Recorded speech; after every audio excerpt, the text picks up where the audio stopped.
Hello, my name's Christina Marley. I'm a reader of Sustainable Grassland Systems and Agri-Foods in ybrs at Aberystwyth University. The project was a collaborative Innovate UK project entitled Efficient Forage-Based Systems for Ruminant Livestock Production in the UK, otherwise known as the Sustainable Forage Protein Project.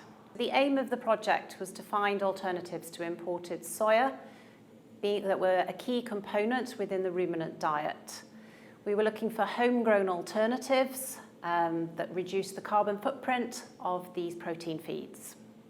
So here we have some examples of the homegrown protein feeds we were looking at. So the two different clovers, red clover, white clover, typically in comparison to a ryegrass sward. And normally, obviously within a livestock system, these forages wouldn't be grown independently, but we quite often looked at them independently to validate them from a scientific perspective. Out on farms, they'll generally go out as a multi-species mix, as you can see here, where they work to complement each other in terms of delivering a sustainable grassland system.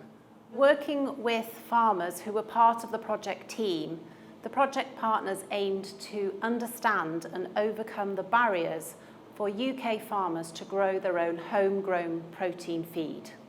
Alongside this, ybrs conducted replicated scientific studies to validate the innovation that was driven from the farmers' ideas within the project. The resulting impact was to reduce reliance on an imported protein feed across a ruminant supply chain, thereby contributing to reducing the UK's reliance on imported soya.